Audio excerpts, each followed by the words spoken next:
Good morning students. हम water pollution topic start कर चुके थे। उसमें हमने पढ़ा था कि ऐसे कौन कौन से सोर्स हैं जो जल को प्रदूषित करते हैं। उनमें हमने विस्तार से चर्चा की थी, जिनमें से जो प्रमुख थे इंडस्ट्री,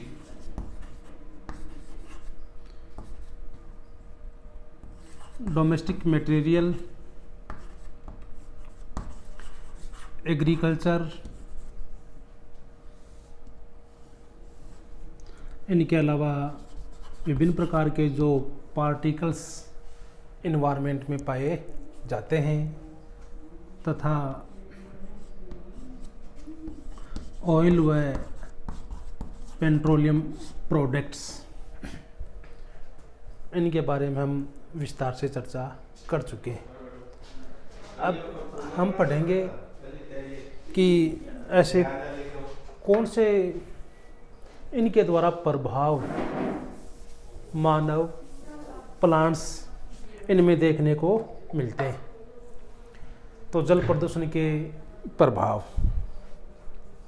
हमने इंट्रोडक्शन में पढ़ा था कि जल, स्वच्छ जल प्लांट्स व एनिमल्स दोनों के लिए ही महत्वपूर्ण है। यदि उनको दूषित जल मिलता है तो जो मेटाबॉलिक रिएक्शंस हैं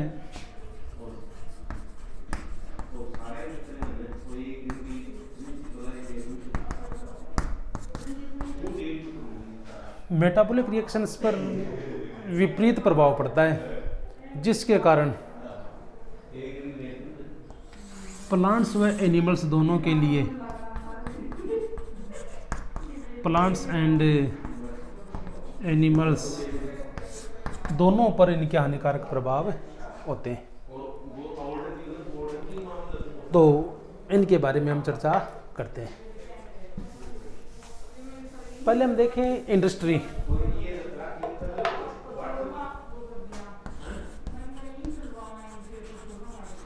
इंडस्ट्री उद्योग, इंडस्ट्री द्वारा विभिन्न प्रकार के प्रोडक्ट्स का निर्माण होता है, जिनमें बहुत सारे नुकसानदायक होते हैं, जैसे कि विभिन्न प्रकार के केमिकल्स,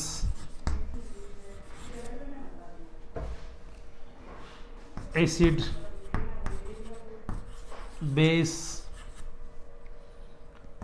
हार्मफुल मेटल्स या भारी मेटल्स भी हो सकते हैं, पीबी हो सकता है, मरकरी हो सकता है, तथा अन्य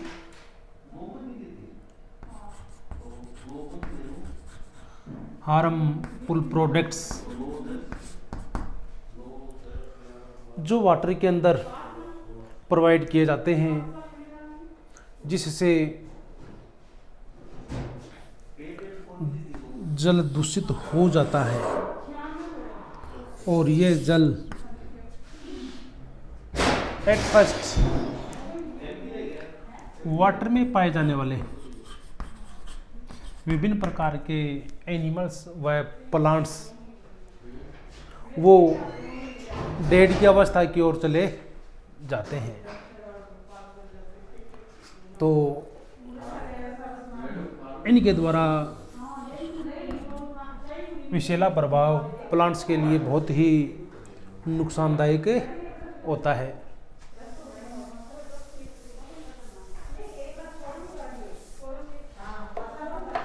सेकेंड इम्पोर्टेंट है, ये जो विभिन्न प्रकार के प्रोडक्ट्स हैं, जब ये वाटर में जाते हैं तो वाटर के पीएच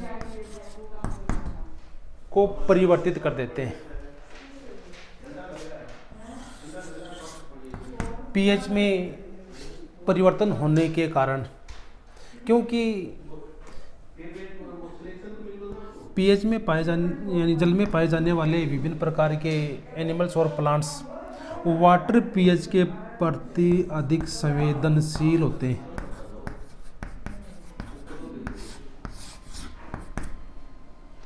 अधिक संवेदनशील होते हैं। तो इस परिवर्तन के कारण इनकी उपापचय मेटाबॉलिक क्रियाएं इफेक्टेड हो जाती हैं, प्रभावित होती हैं, जिसके कारण इनके ऊपर विपरीत प्रभाव पड़ता है, जो बहुत ही नुकसानदायक होते हैं।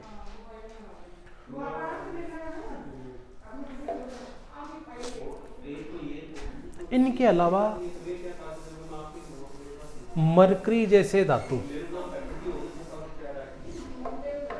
Third most important, Hg mercury, ये जो मेटल्स है इनकी संचयी प्रकृति पाई जाती है। Cumulative characters. संचय प्रवृत्ति का यहाँ पर अर्थ है कि इनकी जो सांद्रता है वो बढ़ती रहती है, कम नहीं होती। यदि हम बात करें कि मरकरी जब वाटर जल में चली जाती है तो जल में संचय होती है, तो फूड चेन में ये प्रवेश कर जाती है।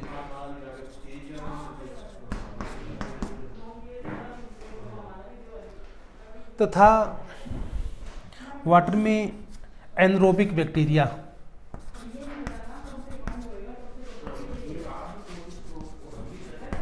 एनरोबिक बैक्टीरिया इस मरकरी को, Hg को मेथाइल मरकरी,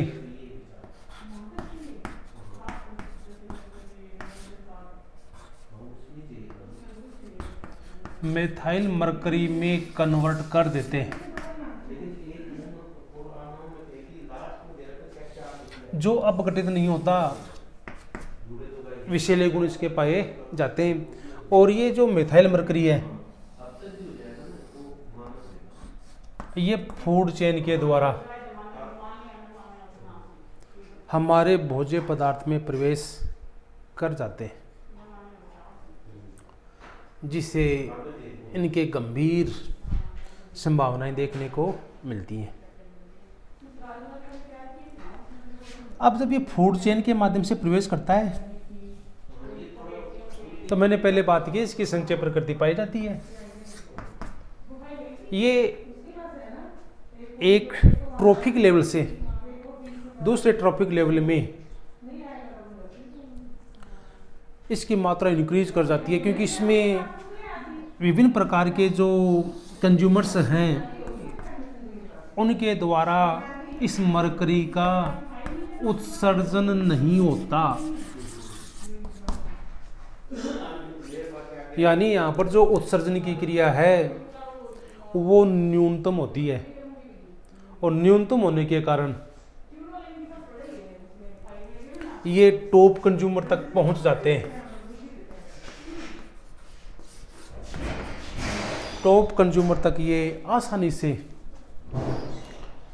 चले जाते हैं, इनकी सांद्रता बढ़ती रहती है, जिससे विभिन्न प्रकार के नर्वस सिस्टम संबंधित डिजीज इनके द्वारा हो सकते हैं।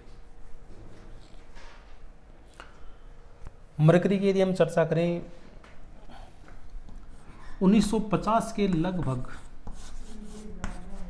मिनीमाटा वैली या जो खाड़ी है वहाँ के मजदूरों में मिनीमाटा डिजीज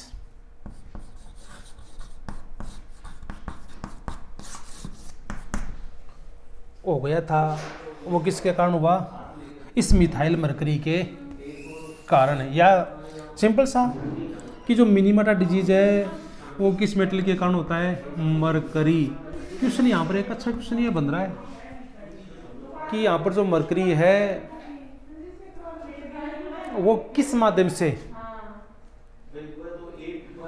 फूड चेन में प्रवेश कर रही है या एनिमल्स तक जा रही है, उसका जो प्रमुख कारक है वो है वाटर। ये हमें ध्यान में रखना है कि यहाँ पर ये एयर पोल्यूशन के रूप में कार्य कर रही है या वाटर पोल्यूशन के रूप में कार्य कर रही है, इसे हमें ध्यान में रखना है। तो यहाँ पर जो प्रमुख हो जाएगा कौन सा हो जाएगा, वाटर पोल्यूशन के कारण मरकरी जो कन्वर्ट हो रही है वो किस में हो रही है, मिथाइल मरकरी में हो रही है। तो मरकरी तो है ही है, परंतु साथ में मरकरी व जल प्रदूषण, वाटर पोल्यूशन, ये भी हमें ध्यान में रखना है। तो कौन सा डिजीज हो गया, मिनीमाटा डिजीज। ये जो मिनीमाटा डिजीज है ये नर्वस सिस्टम को इफेक्टेड करता है, जिसके कारण रोगी के पैर, होठ व जीभ में सूजन आ जाता है और ये सूजन लंबी अवधि तक रहता है, जिनके कारण उनके एनिमल्स में इनके नुकसानदायक प्रभाव रहते हैं। इनके अलावा छोटे बच्चों में, चिल्ड्रन में इनके इफेक्ट और भी ज़्यादा होते हैं। कौन कौन से हो सकते हैं, एक तो जो आई साइड है वो वीक होना, आँखों का कमज़ोर होना, इनके अलावा सुनने में कमी,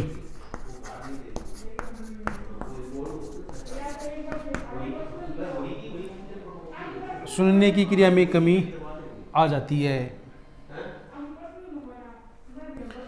तथा कमी तो है ही है, साथ में व्यक्ति में धुंधलापन भी आ जाता है। जो बच्चा होता है उसमें धुंधलापन भी देखने को मिलता है, तथा आलस्य प्रकृति।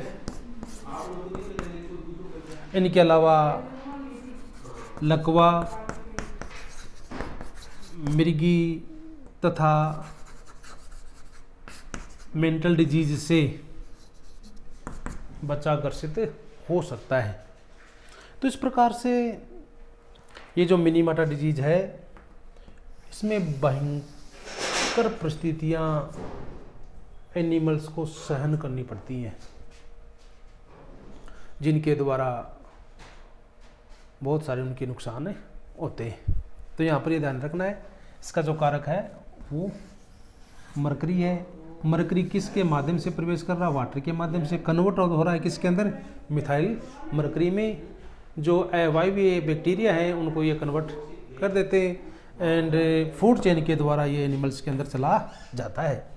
इसी प्रकार हम देखें लेड पीबी। पीबी में संचय प्रकृति पाई जाती है।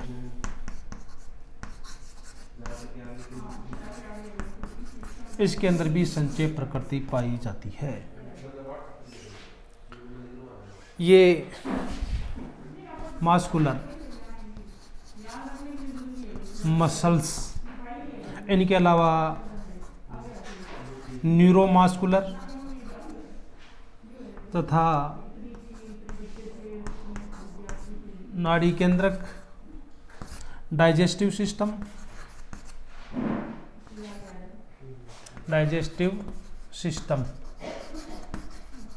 इनको यह प्रभावित करता है,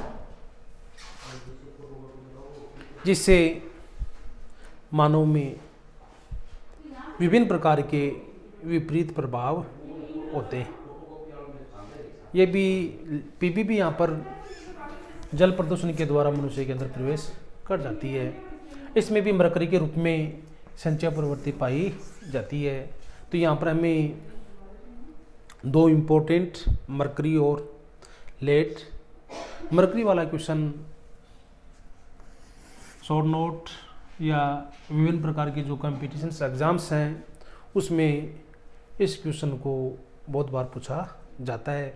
नेक्स्ट वीडियो में हम पढ़ेंगे कि जो फ्लोराइड्स वो किस प्रकार से हमारे लिए एंड प्लांट्स के लिए नुकसानदायक है, उसकी चर्चा हम नेक्स्ट वीडियो में करेंगे। ओके, धन्यवाद।